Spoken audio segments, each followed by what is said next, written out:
se razlazile na sve strane, drveće bi hodalo, a mahala njihove grane.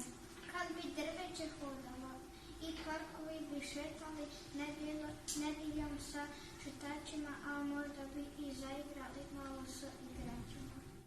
Kad bi drveće hodalo među pticama bi došlo do velike prometnje jer bi i gnijezdo krenulo u šetnju.